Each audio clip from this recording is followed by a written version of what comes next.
On vous souhaite la bienvenue à ericlatour.com. On fait aujourd'hui le bilan de la saison politique au municipal avec la mairesse de Saint-Jean-sur-Richelieu, Andrée Bouchard.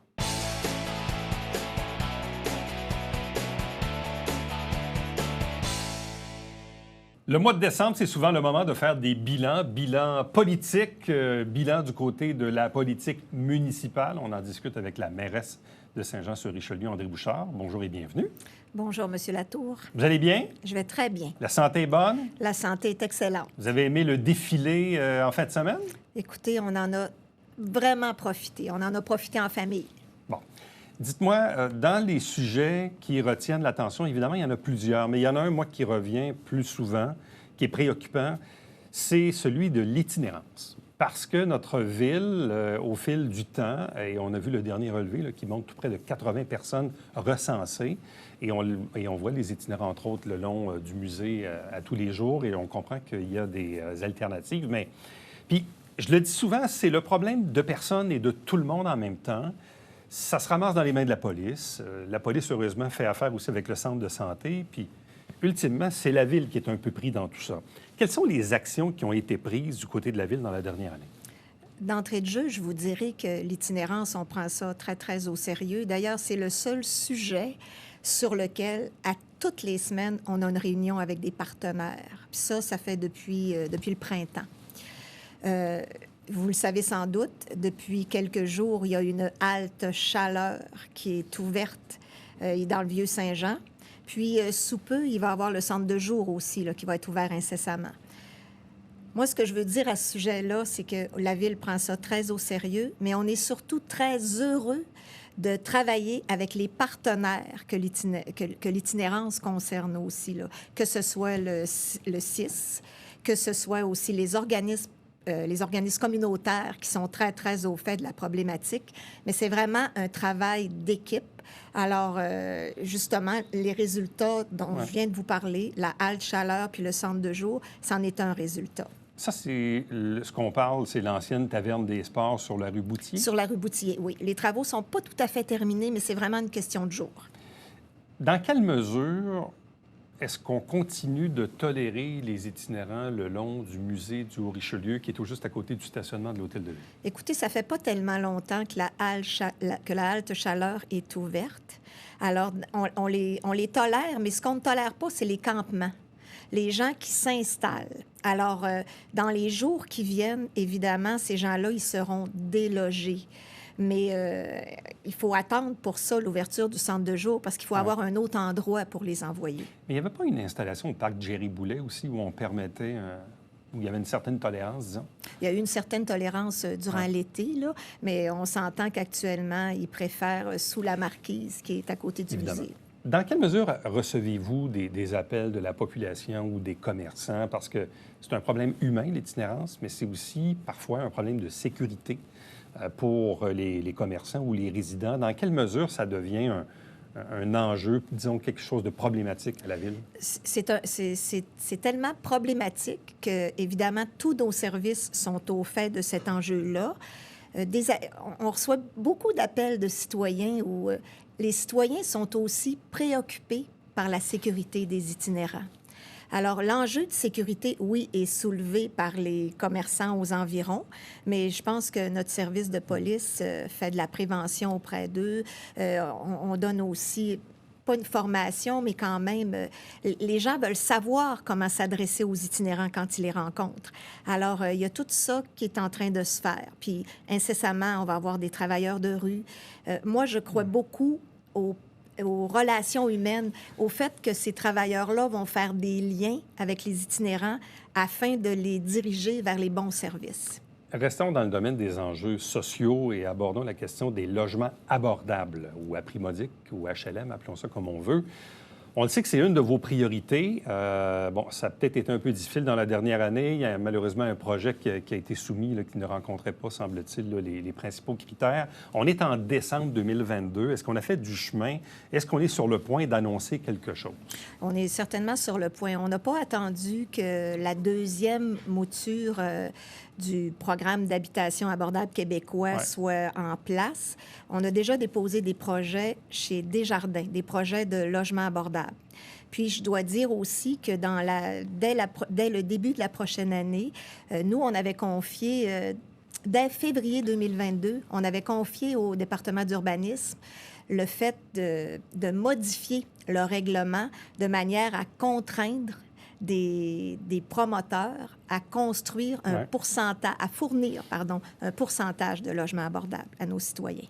Avez-vous identifié des terrains, et si oui, quels sont-ils, ces terrains qui pourraient accueillir de l'habitation à loyer modique? On est en train de faire ce travail-là, mais on s'entend qu'il y avait déjà des terrains qui avaient été déposés pour la première cuvée de la fac.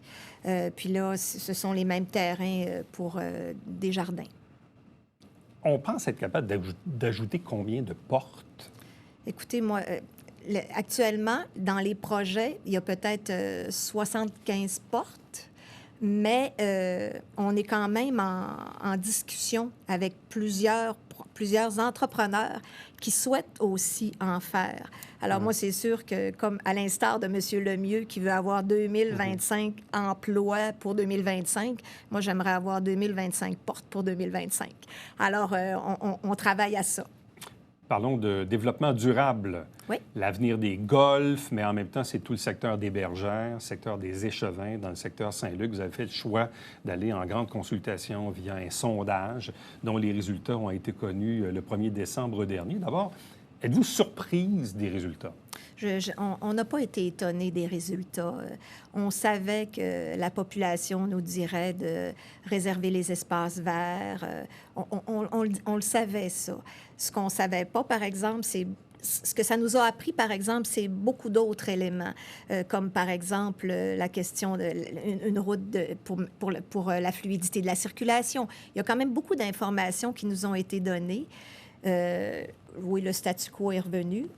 On connaît la valeur du statu quo, mais on doit absolument aller au bout de cet exercice-là pour connaître s'il y a une alternative qui serait mieux que le statu quo pour répondre aux besoins qui ont été évoqués par la population. Mais quel genre d'alternative? Parce que la lecture qu'on fait du sondage, visiblement, les gens, ils n'en veulent pas de développement à cet endroit-là. Donc, je me dis, ça devient très limitatif pour vous de dire, ouais, est-ce qu'on continue de consulter le monde ou, dans le fond, ils n'en veulent pas? C'est pas limitatif parce qu'il n'y a pas que les golfs à Saint-Luc. Il y a aussi, il y a des terrains dans Bergère-les-Échevins. Il y a d'autres choses à Saint-Luc que les golfs. Ça fait partie du portrait. Puis, étant donné qu'ils sont grands, ces terrains-là, ça fait partie de ça. Mais je pense qu'il faut vraiment aller au bout de l'exercice pour aussi avoir être capable que le Conseil donne son avis éclairé. Quand on regarde ça, bon, les gens ne veulent pas de développement. Ils veulent une passerelle, ça, visiblement. Est-ce qu'on va l'inscrire au programme triennal d'immobilisation prochainement? Une passerelle, je veux juste vous rappeler que la passerelle, en principe, elle arrive dans le golfe de la mairie, qui n'est pas une propriété de la ville, là. Alors, ça fait partie des travaux qu'on a à faire. Mais visiblement, les gens veulent une passerelle. Oui. Bon. En même temps, je me dis, si on remonte au moment de la campagne électorale, vos adversaires disaient, bien, nous, c'est pas compliqué, c'est le statu quo, il n'y a pas de développement. Vous étiez moins dogmatique en disant, écoutez, on comprend que les gens ne veulent pas trop de développement, mais si parfois on permet peut-être un petit bout, peut-être qu'on sera en mesure de se négocier quelque chose en retour, genre un parc nature, parce que visiblement, encore une fois, les gens veulent un parc nature. Mais avons-nous le moyen de se payer un parc nature? Moi, je pense que c'est en bout de course, c'est l'exercice va nous permettre de le voir, parce que ça, c'est des données qu'on n'a pas encore, là. Une fois qu'on va avoir chiffré tout ce que les gens veulent qu'on garde ou tout ce qu'il faut faire pour faire du développement, c'est là qu'on va être en mesure de prendre les décisions à ce sujet-là. Puis moi, je dirais que l'exercice qu'on fait actuellement, il fallait qu'il soit fait. Puis si on ne l'avait pas fait actuellement, il fallait le repousser dans le temps. Parce que ce qu'on fait à Saint-Luc, on a compris que les gens ne veulent pas nécessairement qu'on fasse du développement, là. Mais parallèlement à ça, on fait des travaux partout sur le territoire de Saint-Jean. Mais en même temps, les résultats de ce sondage-là, est-ce qu'ils ne viennent pas moi, je dirais, vous servir de levier dans une négociation future avec les propriétaires du golf? Dire, écoutez, là, les gens, ils n'en veulent pas de développement sur votre terrain, là. Donc, vous êtes mieux d'entreprendre des négociations de gré à gré avec nous pour nous le vendre à un prix raisonnable. Sinon, ultimement, ça va être le statu quo. Moi, on n'était pas rendu là dans nos réflexions, mais peut-être qu'en bout de course, moi, je pense que les entrepreneurs, les promoteurs, en quelque part, ils ne se mettront pas à faire des projets qui seront, de toute façon, qui ne feront pas l'affaire de la population, Ouais. puis ils ne pourront pas les faire parce que la population va s'élever. Alors, mais je pense que ça fait vraiment partie de tout un ensemble. Même les terres à boucher, là, ça Ouais. fait partie de l'ensemble de la réflexion qu'on a amenée. Puis Donc, on va l'amener ouais. jusqu'au bout. Donc, les prochaines étapes sont... Il va y avoir des ateliers, il va y avoir des ateliers de travail. On est en train aussi, évidemment, parallèlement à ça, on va faire tout évaluer ça financièrement. Puis ça va suivre son cours dans les mois qui viennent. Mais à la fin de tout ça, ça se peut que ça soit le statu quo. Si on n'a pas d'alternative ou il y a une alternative, pour moi, c'est un beau projet qui aurait l'acceptabilité sociale. C'est possible que si le statu quo a une valeur plus grande pour la population, ça se peut. Bon. Mais on va avoir fait la réflexion. Et à ce moment-là, ça sera au propriétaire du golf, M. Morin, de dire, écoutez, soit que je continue d'opérer les légendes, ou que je ferme le terrain de golf, ou que je vends le terrain, ou que je fais d'autres choses de récréatif, Absolument. selon ce que le zonage permet. Le zonage est récréatif actuellement. Mais il y a une donne intéressante aussi dans le sondage, parce que les gens disent, on est favorable à la densification. Visiblement, mais pas là. Mais si on veut de la densification, si on ne fait pas ça dans le secteur des golfs, on fait ça où dans la ville? On est en train de regarder... il y a plusieurs entrepreneurs qui ont déposé des projets ou qui sont allés à l'urbanisme avec leurs projets. Puis ce qu'on est en train de faire actuellement, c'est de voir où est-ce que c'est possible actuellement de faire de la densification. Parce que Saint-Jean-sur-Richelieu, c'est une vieille ville. On a des infrastructures il y en a plusieurs qui sont à refaire, qui sont à moderniser. Alors, il faut absolument... Puis ça, c'est une information que je n'ai pas actuellement. Où est-ce que actuellement on serait capable de densifier, mettons, l'année prochaine? Est-ce qu'il y a des terrains dans la ville là, qui sont propices où il y a des projets domiciliaires futurs? Là? Je me rappelle, avant les élections, on parlait des terrains, M. Ouimet, là, limite Saint-Eugène, Saint-Blaise. Il y avait le champ de tir aussi, quoiqu'il y avait un problème de zonage. Mais est-ce qu'il n'y a pas des zones qui sont potentiellement développables? Ces zones-là, ce dont vous parlez, là, c'est exactement ça qui est à l'étude là, actuellement dans notre département d'urbanisme. Des promoteurs qui ont déposé des projets, puis on est en train de regarder avec eux la question des infrastructures. Parce qu'en même temps, si je ne me trompe pas, quand on a fermé le champ de tir à l'Acadie, ça faisait partie d'une entente entre la ville et M. Ouimet, mais il y avait une contrepartie. La contrepartie venait de la ville. Est-ce qu'elle est en voie d'être faite dans cette entente-là avec M. Ouimet? On est vraiment... on est avec M. Ouimet, on est toujours en discussion, puis de manière à ce que, justement, on remplisse chacun nos obligations. Mais si la ville ne remplit pas sa contrepartie, est-ce qu'il y a un risque, un jour, que le champ de tir ouvre à nouveau? J'ai jamais envisagé ça. Pour nous, le champ de tir y est fermé.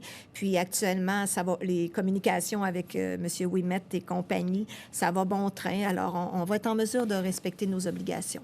Bon, récemment, vous avez voté un budget. Oui.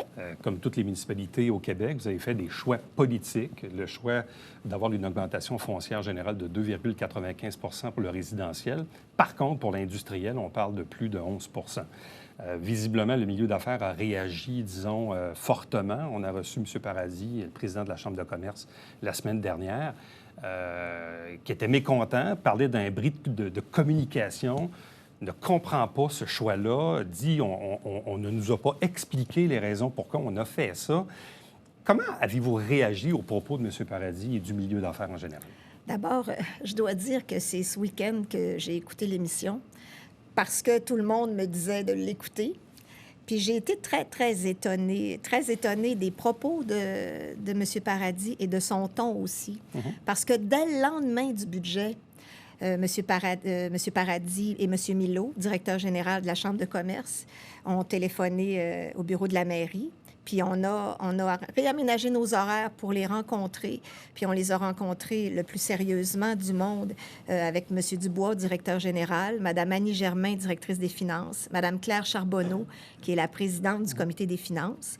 Puis on les a rencontrés pour connaître, évidemment, ce sur quoi ils voulaient nous interpeller, évidemment. C'est la hausse du tarif industriel.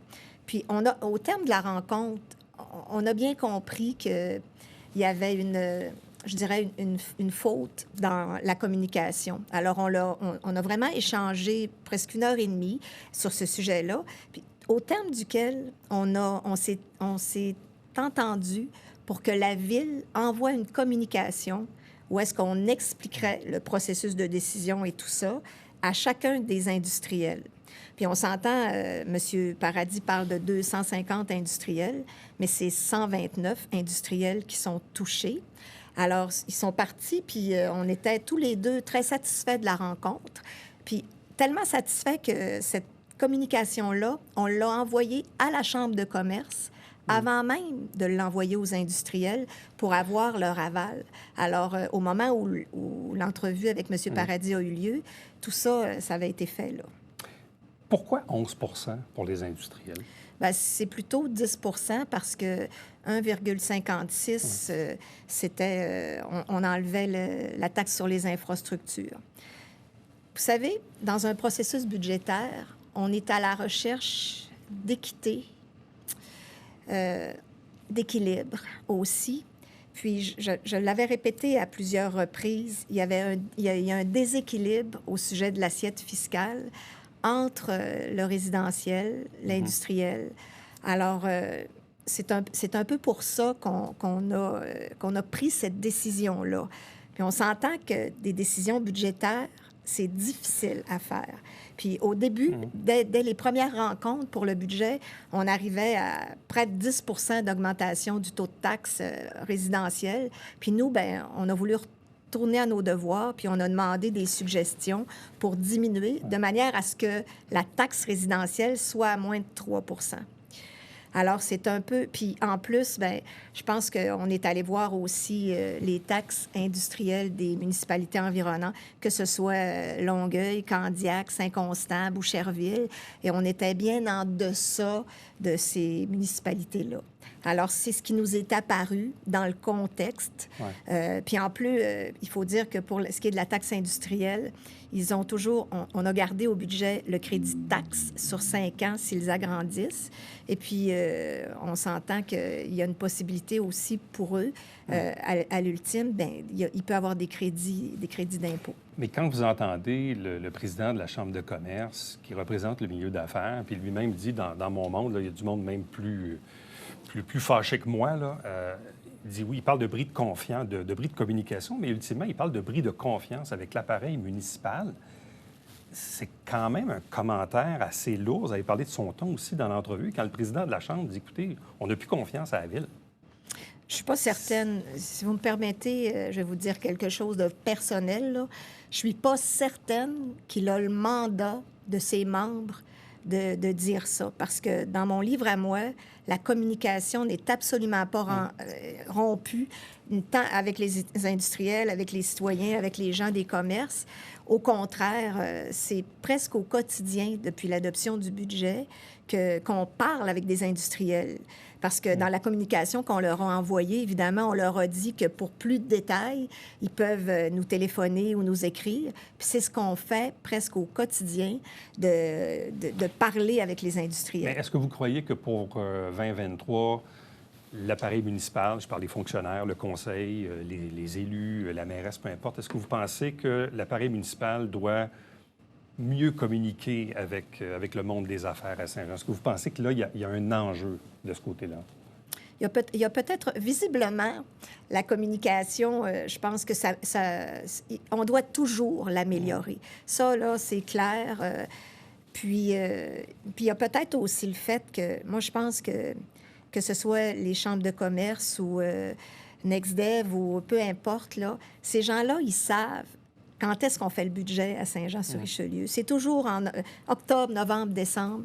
Alors, peut-être aussi qu'ils ont leur rôle et qu'ils pourraient faire des représentations auprès de la ville de Saint-Jean sur certaines de leurs craintes ou certaines de certains de leurs rêves.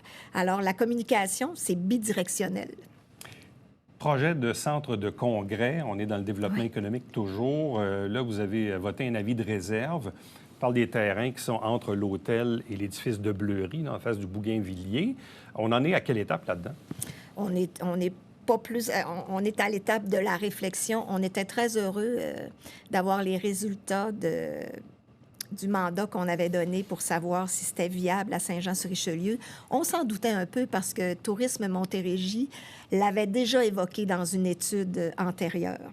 Alors, actuellement, on a mandaté, évidemment, pour continuer les travaux avec des partenaires.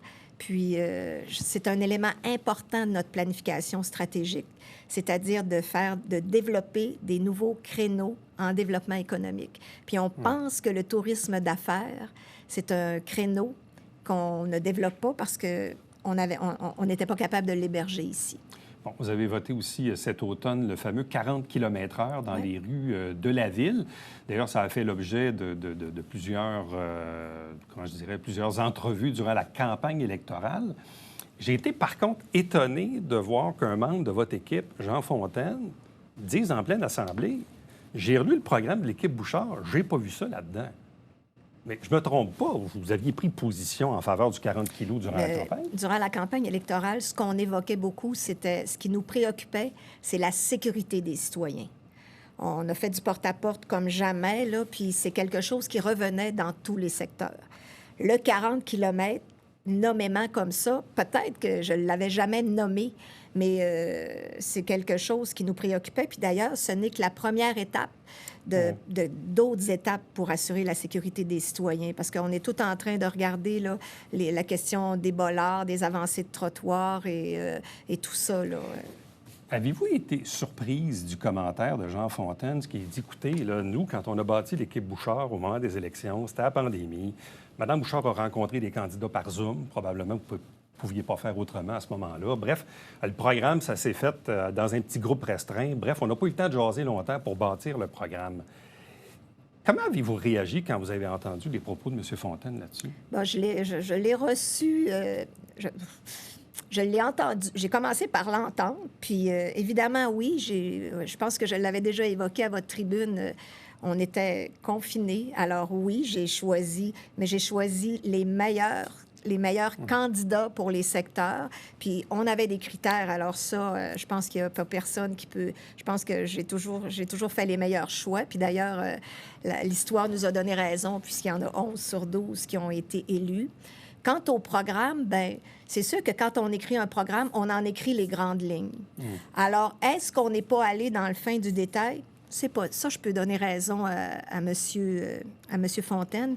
Toutefois, je vous rappellerai que j'ai toujours dit que, pour moi, là, évidemment, je peux avoir une ligne d'équipe, mais pour moi, il y a toujours place au débat.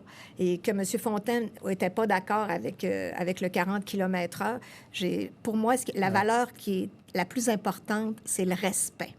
Alors, pour ça, il n'était pas d'accord, mais pour d'autres choses, il y en a d'autres qui sont plus ou moins d'accord, mais qui finalement se rallient. Eau potable, dans le nord de Saint-Athanas, ça fait des décennies qu'on en parle. Enjeu d'infrastructure, il y a un enjeu de subvention.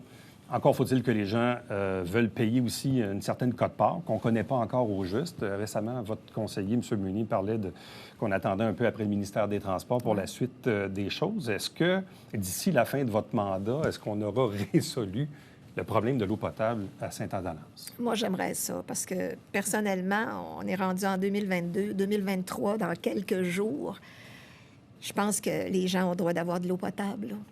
Mais évidemment, en tout respect pour leur capacité de payer. Alors oui, c'est ce que je souhaite ardemment, que les gens aient de l'eau potable. Bon, restons du côté d'Iberville. Vous avez pris finalement la décision de maintenir le parc canin au parc Goyette à côté de l'usine de filtration à Iberville. Mais ça, c'est un problème. Je dis un problème. C'est un enjeu qui est appelé à grossir parce que je pense qu'il y a comme une volonté d'avoir des parcs canins. Je pense que la moitié des gens ont des animaux domestiques. Qu'est-ce qui fait que vous avez choisi de le garder à Iberville, à l'endroit où il est en ce moment? On a choisi de le garder. Il faut dire que on avait l'ambivalence aussi de respecter les citoyens riverains, pour qui c'est un irritant, puis de respecter les citoyens qui se servent, les utilisateurs du parc. Alors actuellement, on a décidé de mettre des mesures pour essayer d'améliorer la cohabitation. Alors inutile de vous dire qu'on va suivre ça de près. Pour moi, c'est pas un dossier clos, là, c'est un dossier... Puis ça sert d'exemple aussi. Vous avez dit, oui, il y a beaucoup de chiens, les gens veulent des parcs canins, mais je pense que ça va faire école aussi pour qu'on place des parcs à chiens dans les bons endroits. Autre dossier important cet automne, c'est ce possible projet au retour d'une concession junior majeure à Saint-Jean, ce qui entrerait aussi avec la construction d'un complexe avec glace à l'actuelle Arena sur le boulevard Gouin. Est-ce que Saint-Jean aura son équipe dans la Ligue de hockey junior majeur du Québec? Vous comprenez que ce n'est pas une annonce que moi, je vous ferai. C'est sans doute une annonce que la Ligue de hockey junior majeur vous fera. Tout ça, cela étant dit, par exemple... Est-ce que ça sent bon? Bien, moi, je trouve que ça sent bon. Ça sent bon. Puis si c'est pas ça, ça va être autre chose parce que on a besoin de bien desservir notre population au niveau d'infrastructures sportives. On sait que l'aréna est à toute fin, en fin de vie utile. Alors, on veut que ce soit gagnant pour les Joannais. Il faut que ce soit gagnant pour tout le monde. Dernière question. Je sens quand vous administrez le conseil, vous êtes toujours patiente, mais plus directive, là, avec le temps de parole et tout ça. Allez-vous envoyer une carte de Noël à François Blais et Dominique Pétrin? Bien, je dois dire que j'en ai reçu une de François Blais. Ah, quand même! Une carte amicale à part ça. Mais non, je sais pas. De toute façon, j'enverrai aucune carte de Noël. Je vais envoyer des vœux électroniques en tout souci aussi pour l'environnement. Madame Bouchard, merci beaucoup. Écoutez, joyeux temps des fêtes. C'est moi qui vous remercie et joyeux Noël et bonne année à tout le monde. Merci. Reste avec nous. On vous revient après ceci.